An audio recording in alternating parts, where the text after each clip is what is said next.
अस्सलाम वालेकुम नाज़रीन, मैं हूँ मोग़ीज़ सलीम। नाज़रीन, वज़ीर-ए-आज़म इमरान खान साहब ने एक बार फिर क्यों असम्बलियाँ तोड़ने का फ़ैसला किया है, ये बहुत बड़ी ख़बर है और ये आपको बताएंगे इस वीडियो में। इसके साथ साथ फ़ौजी अदालतों के बारे में बड़ी बाज़गश्त है और कौमी चोरों के लिए एक बड़ा धचका साबित हो रहा है। पहले कुछ बात कर लेते हैं इमरान खान साहब के एक बयान की, जिसके ऊपर इस वक्त सोशल मीडिया पर भी और मीडिया चैनल्स पर भी बात बड़ी तेज़ी के साथ चल रही है और लोग इसके ऊपर डिस्कशन भी कर रहे हैं कि इमरान खान साहब ने कहा कि मैंने बहुत सारी ज़िंदगी में गलतियां की, फ़ैसले भी गलत किए और बाद में लगा कि ये फ़ैसले नहीं करने चाहिए थे। ये कोई सरप्राइज़ एक बयान नहीं था। ये इंसान है, हर इंसान से गलतियां होती हैं और अक्सर औक़ात ये पहली दफ़ा इमरान खान साहब ने इसका इंकशाफ नहीं किया, वो अक्सर कहते रहते हैं। और अब जब उन्होंने अपने इस मुंह से बात की तो उसके बाद पूरे मीडिया में कोहराम सा मच गया। उन्होंने कहा कि देखें जी, इमरान खान साहब ने यू टर्न ले लिया या अपनी शिकस्त का एतराफ़ कर लिया या अपने गलत फ़ैसलों का एतराफ़ कर लिया।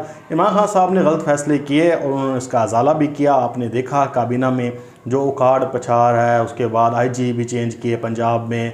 इसके अलावा आपने देखा होगा कि बहुत सी जगहों पे अभी एक गवर्नर बलूचिस्तान को भी कहा है कि आप अपनी ज़िम्मेदारियों से दोष हों, आप से इस्तीफ़ा इमरान खान साहब ने मांग लिया। उन्होंने कहा कि मैं कोई और गवर्नर लगाना चाहता हूँ। इसके अलावा और ब्यूरोक्रेसी में इमरान खान साहब ने उखाड़ पिछाड़ की बहुत सी जगहों पे। और एक इमरान खान साहब की गलती ज़िंदगी में शादी की भी थी, उन्होंने रेहान खान से शादी भी की और फिर उन्हें तलाक दी। ये बड़े जो है फ़ैसले हैं जो हमारे सामने नज़र आते हैं, लेकिन इसको इस कंटेक्स्ट में देखना कि जो अभी इमरान खान साहब फ़ैसले कर रहे हैं वो सारे गलत कर रहे हैं और एक फवेला जो चोरों ने मचा दिया। उन्होंने कहा कि जनाब इमरान खान साहब ने तो सारी गलतियों का एतराफ़ कर लिया, लेकिन ऐसी बात नहीं है। मैंने वो पूरा बयान सुना, उसमें उन्होंने कहा कि बहुत से मेरे से ज़िंदगी से फ़ैसले गलत हुए, लेकिन बहुत से बेहतर भी हुए और वो इसलिए गलत हुए कि टिकटों के मामले पे। और वो बात कल की चल रही थी जो हमने देखा कि फैसल वोडा के मामले पे जो NA 249 में शिकस्त हुई, उसका हम बार बार जिक्र भी करते रहे कि जो कैंडिडेट था वो कमज़ोर था और उसके ऊपर सैफुल्लाह नियाज़ी को बहुत क्रिटिसाइज़ किया जा रहा है कि ये सही तरह से पार्टी चला नहीं रहे, टिकटों की तकसीम सही नहीं कर रहे। तो इमरान खान साहब ने उस कंटेक्स्ट में बात की और उसको लेके चले गए सारे पूरा इधर उधर। बहरहाल ये एक सिलसिला था जो चल रहा था, लेकिन इसके ऊपर एक शोर मचा देना और इस बयान को पकड़ के आप कहें कि इमरान खान साहब की ज़िंदगी के तमाम फ़ैसले दुरुस्त नहीं हैं, वो गलत होगा, क्योंकि बहुत सारे फ़ैसले इमरान खान साहब ने सही किए और उसका हमें रिज़ल्ट भी नज़र आ रहा है और आता हुआ दिखाई देगा भी सही। अब कुछ लोगों में मायूसी है, मैंने सोशल मीडिया पे देखा और मैंने कुछ व्लॉग्स भी देखे, कुछ लोगों की बात भी हुई कुछ लोगों से। उन्होंने कहा कि जी ये इमरान खान साहब के साथ ज़्यादती हो रही है और वो डिलीवर नहीं कर पा रहे, जिसकी वजह से NA 249 में शिकस्त हो गई। फिर और बहुत सारी बातें कि अदालतों से लोगों को रिलीफ मिल रहा है, इमरान खान साहब ने एक भी चोर से रिकवरी नहीं की और ये सारे बाहर फिर रहे हैं। नया 2023 का मंजरनामा बन रहा है और उसमें नून लीग और पीपल्स पार्टी को स्पेस दी जाएगी, दो पार्टी सिस्टम फिर आ जाएगा, इमरान खान साहब को साइड पे कर दिया जाएगा। अब मामला क्या है कि एक तो जो किरदार है वो जो ज़ोर पकड़ रहा है मामला वो ये है कि पाकिस्तान में फ़ौजी अदालतों का क़याम वो किया जाए और इसके लिए बहुत बड़ी तादाद में कैंपेन चल रही है। और हमने देखा कि इसकी वजह ये सामने आई है कि पाकिस्तान में अदालतों से, मैंने पहले भी कहा था, इस्लामाबाद की उज़्मा और लाहौर की आलिया, इन्होंने बहुत बड़ा नुकसान पाकिस्तान को पहुंचाया है। और उसमें हमने बाइसनेस भी दिखाई दी। लाहौर हाई कोर्ट के जो चीफ जस्टिस हैं उनकी हमने देखा कि दामाद जो हैं वो मुस्लिम लीग नून के अहम रहनुमा हैं और मीटिंग भी उन्होंने शहबाज शरीफ से की। इसके अलावा रावलपिंडी में उन्होंने एक इलेक्शन भी कंटेस्ट किया था, लेकिन वो हार गए थे। इसके अलावा यूथ विंग के रावलपिंडी के नायब सदर हैं, अगर मैं गलत नहीं हूँ। तो हमें नज़र आता है कि बाइसनेस भी नज़र आती है और सियासी ताल्लुकात भी नज़र आते हैं, क्योंकि ये जितनी भी ऊपर एलीट क्लास है घूम फिर के आपस में इनकी रिश्तेदारियाँ नज़र आती हैं, चाहे सियासतदान हो, चाहे ब्यूरोक्रेट्स हों, चाहे हमारी जजेस की क्लास हो या फिर और एलीट क्लास ले लें, जितने भी जो सरमायादार हैं उनकी हमें नज़र आती है कि आपस में दोस्तियाँ भी हैं, रिश्तेदारियाँ भी हैं। ये फिर आपस में एक दूसरे को फ़ायदा भी पहुँचाया जाता है। इसी तरह से आपने देखा कि आलिया और उज़्मा का किरदार जो है वो हमारे मुल्क में बड़ा ही बदतरीन रहा है। लोगों का इंसाफ से जो है वो इंसाफ के असूल के लिए जो एतमाद है वो ख़त्म हो चुका है। अब लोगों ने क्या कहा है, उन्होंने कहा कि जी देखें, जो भी जिसके चोर के ख़िलाफ़ आप हाथ डालते हैं वो जाके अदालतों से रिलीफ लेता है। और ये आम बात नहीं है। लोग कहते हैं कि शायद इनके ऊपर करप्शन नहीं है इसलिए ये लोग छूट जाते हैं। पहली बात तो यह है कि ज़मानतों पर बाहर हैं, इन्होंने कोई फ़ैसले नहीं लिए कि फ़ैसले आ गए हैं और उनके ख़िलाफ़ केस ख़त्म हो गए हैं। ये ज़मानतों पे बाहर हैं, जितने भी ये सारे लोग हैं। अब ज़मानतें लेकर ये बाहर आ जाते हैं और फिर अपने आप को शो ये कराते हैं कि जनाब हम तो बरी हो गए हैं और हमारे ऊपर करप्शन चार्जेस भी नहीं हैं। ये बात नहीं होती हार्डशिप के ऊपर। इसके अलावा जो हमारे इदारे हैं जिन्होंने सबूत देने होते हैं, वो भी अपने उनके बड़े मसले मसाइल हैं। किसी के वकील का मसला है, कोई एविडेंस नहीं देता या एविडेंस कोई ढूंढने लगता है, वो मार दिया जाता है या उसको डरा दिया जाता है। फिर वो आपके सामने है, जैसे आके ब्लैकमेल करते हैं। बशीर मेमन की कहानी आपके सामने है। अब इमरान खान ने उसे बुला के अगर कहा है कि जी कार्रवाई करो, तो ये गलत नहीं है। एक प्राइम मिनिस्टर है वो इमरान खान, वो अपने मुल्क में बेहतरी के लिए ज़ाहिर बात है उन लोगों के खिलाफ कार्रवाई कहेगा। इमरान खान साहब ने ये तो नहीं कहा कि जो बेगुनाह है उसे पकड़ें। अब अयाज सादिक के ऊपर कोई किसी को कहे कि इसके ऊपर आप कार्रवाई करें, तो उसने मुल्क के ख़िलाफ़ जो है बयान दिया। और आर्मी चीफ खुद अपने जो एंकर्स के साथ मीटिंग थी उसमें उन्होंने कहा कि मुझे सबसे ज़्यादा दुख अयाज सादिक के मामले पे हुआ। उन्होंने डायरेक्ट मुझ पर इल्ज़ाम लगाया, कहा कि मेरी टांगें कांप रही थी, लेकिन हमने भी उसके ऊपर रिएक्ट नहीं किया, मैंने बर्दाश्त किया।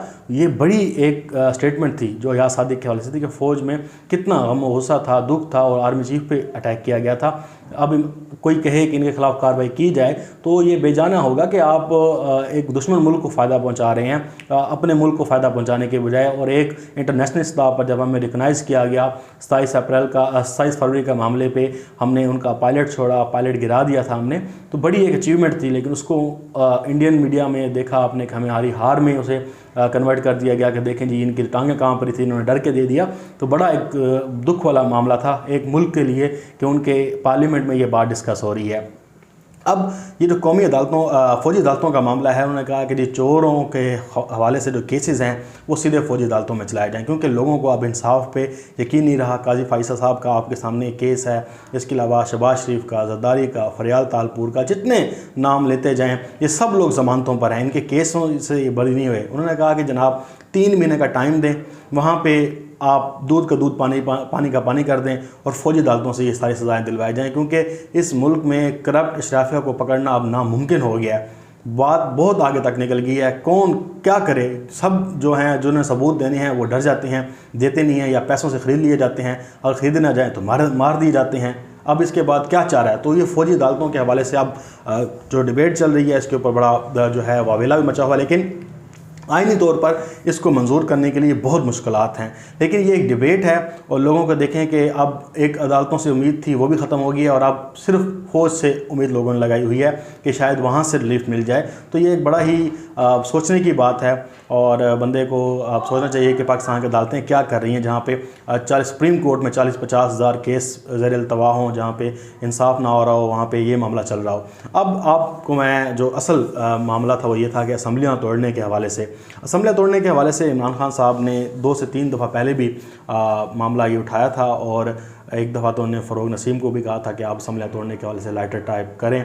फिर उसमें हमारे अहम तरीन इदारे की मुदाखलत हुई, उन्होंने कहा कि अभी आप ये ना करें और ये मुल्क को चलाएं। तो इमरान खान साहब ज़ाहिर बात है कि वो बंदा 22-23 साल से स्ट्रगल कर रहा है और अब जो बयान आया है वो पहली दफ़ा मंजर आम पर आया। ये कोई छोटा मोटा बयान नहीं है, ये असद उमर का बयान है और आपको पता है कि कितना क्लोज़ सर्कल है इमरान खान साहब का, उसमें असद उमर साहब फ्रंट फुट पे होते हैं और बहुत करीबी जाने पहचाने जाते हैं। असद उमर साहब ने ये एक बात प्रोग्राम में बताई, उन्होंने कहा कि इमरान खान साहब असम्बलियाँ अब दोबारा भी उनके जहन में है और वो किसी वक्त भी तोड़ सकते हैं 1-2 सालों में।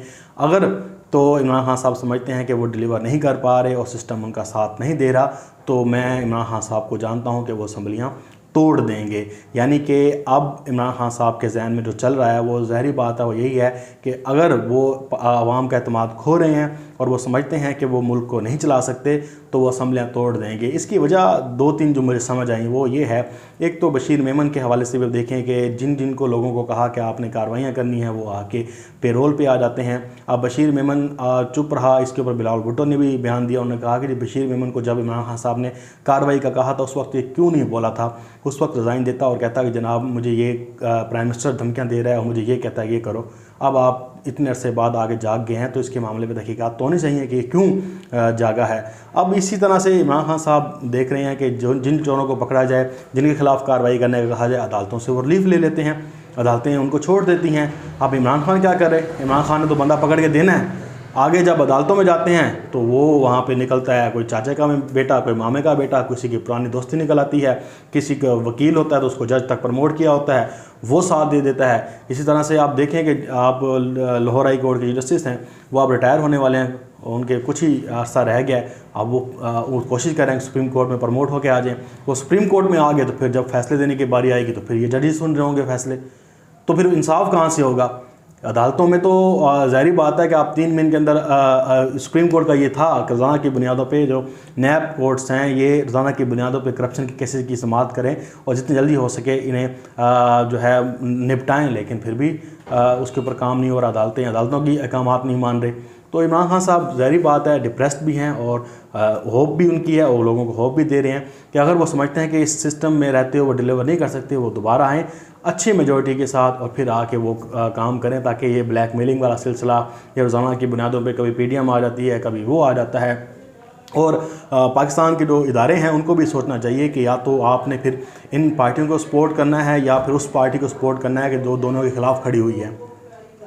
अगर आप कौमी लाहेअमल के बुनियाद पे, कौमी सलामती की बुनियाद पे इन लोगों को रिलीफ देना शुरू कर दें और उन्हें कहें कि जनाब नहीं जी ये तो अब दोबारा वापस आ जाएंगे, तो फिर ये मुल्क के साथ नाइंसाफ़ी होगी। लेकिन इस वक्त ये बात डिबेट चल रही है कि पाकिस्तान में इमरान खान साहब कौमी असम्बलियाँ तोड़ सकते हैं, और ये मैंने पहले भी 1-2 बार बात जिक्र किया था, लेकिन अब फिर मैं इसलिए कोट कर रहा हूँ कि ये बयान अब असद उमर की तरफ से आया है। असद उमर की तरफ से बयान आना ये हैरानकुन तो हमारे लिए तो नहीं है, लेकिन एक वज़ीर की तरफ से ये सामने मीडिया पे आके बात करना बड़ी बात है। और इसके ऊपर ज़ाहिर बात है कि सोचो पुजार हुई होगी, बातचीत हुई होगी, डिस्कशन हुई होगी, फिर ये बयान दिया होगा। बहरहाल अल्लाह ताला मुल्क का हामी व नासिर है और हमें सेहत दे सबको अल्लाह ताला इस कोरोना के वबा में, और जो हमारे हमसाया मुल्क में हैं उनको भी सेहत अता फरमाए और इस वबा का ख़ात्मा करे।